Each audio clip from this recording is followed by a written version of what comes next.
महाभारत आदि पर्व आस्तिक पर्व एकचत्वारिंशोऽध्यायः।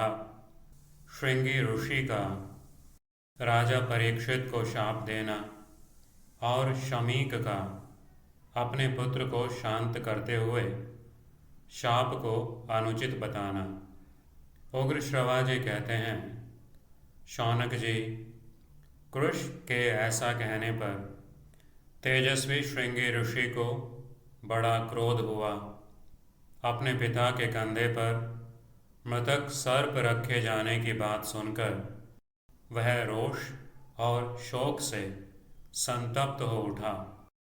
सौतिरुवाच एवमुक्तः स तेजस्वी श्रृंगी कोपसमन्वितः मृतधारं गुरुं श्रुत्वा पर्यतप्यत मन्युना। उसने कृश की ओर देखकर मधुर वाणी में पूछा, तात बताओ, आज मेरे पिता अपने कंधे पर मृतक कैसे धारण कर रहे हैं। सतं कृशमभिप्रेक्ष्य सुनृतां वाचमुत्सृजन् अपृच्छत् तं कथं तात समेद्य मृतधारकः। कृष्ण ने कहा, आज राजा परीक्षित मृगया के समय एक पशु के पीछे दौड़ते हुए आए थे। उन्होंने तुम्हारे पिता के कंधे पर मृतक सर्प रख दिया है। कृश उवाच राजना परीक्षिता तात मृगयां परिधावता अवसक्तः पितुस्तेद्य मृतः स्कंधे भुजंगमः। श्रृंगी ने पूछा, कृश, ठीक ठीक बताओ, मेरे पिता ने उस दुरात्मा राजा का क्या अपराध किया था। फिर मेरी तपस्या का बल देखना। श्रृंगी उवाच किं मे पित्रा कृतं तस्य राजनो निष्टं दुरात्मनः ब्रूहि तत्कृशतत्वेन पश्य मे तपसो बलम। कृष्ण ने कहा, अभिमन्यु पुत्र राजा परीक्षित अकेले मृगया के लिए आए थे। उन्होंने एक शीघ्रगामी हिंसक पशु को बाण से बींध डाला, किंतु उस विशाल वन में विचरते हुए राजा को वह पशु कहीं दिखाई नहीं दिया। फिर उन्होंने तुम्हारे मौनी पिता को देखकर उसके विषय में पूछा।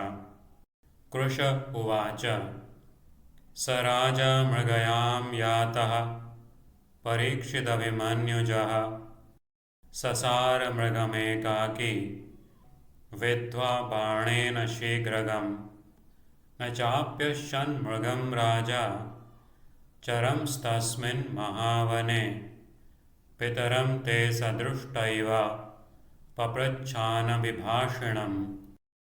राजा क्षुधा, पिपासा और श्रम से व्याकुल थे।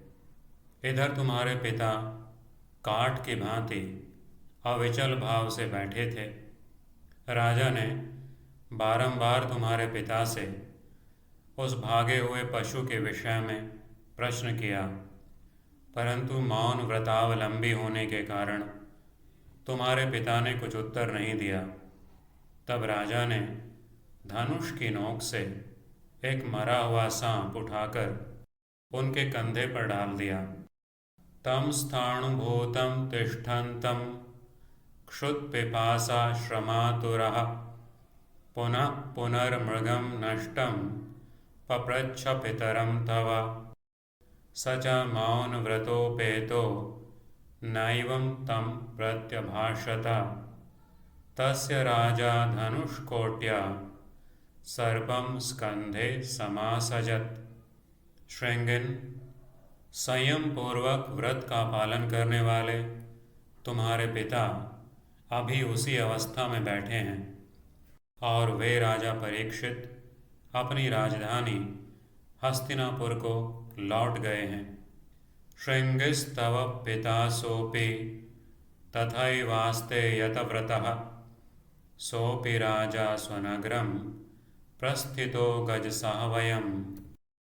उग्र श्रवा जी कहते हैं, शौनक जी, इस प्रकार अपने पिता के कंधे पर मृतक सर्प के रखे जाने का समाचार सुनकर ऋषि कुमार श्रृंगी क्रोध से जल उठा। कोप से उसकी आंखें लाल हो गईं।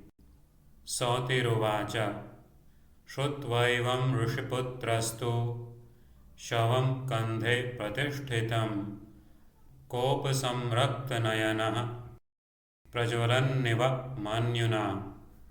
वह तेजस्वी बालक रोष के आवेश में आकर प्रचंड क्रोध के वेग से युक्त हो गया। उसने जल से आचमन करके हाथ में जल लेकर उस समय राजा परीक्षित को इस प्रकार शाप दिया। आविष्टः सही कोपेन शशाप नृपतिं तदा वायुर्पस्पृश्य तेजस्वी क्रोध वेग बलात्कृतः। श्रृंगी बोला, जिस पापात्मा नरेश ने वैसे धर्म संकट में पड़े हुए मेरे वृद्ध पिता के कंधे पर मृतक सर्प रख दिया है, ब्राह्मणों का अपमान करने वाले उस कुरु कुल कलंक पापी परीक्षित को आज से 7 रात्रि पश्चात प्रचंड तेजस्वी पन्नगोत्तम तक्षक नामक विषैला नाग अत्यंत कोप में भरकर मेरे वाक्य बल से प्रेरित हो यमलोक पहुंचा देगा। श्रृंग्युवाच योऽसौ वृद्धस्य तातस्य तथा कृच्छ्रकतस्यः स्कन्धे मृतं समाश्राक्षीत् पन्नगं राजकिल्बिषि तं पापमति संक्रुद्धस्तक्षकः पन्नगेश्वरः आशीविषस्तिग्मतेजा मद्वाक्यबलचोदितः सप्तरात्रादितो नेता यमस्य सदनं प्रति द्विजानामवमन्तारं कुरूणाम यशस्करम्।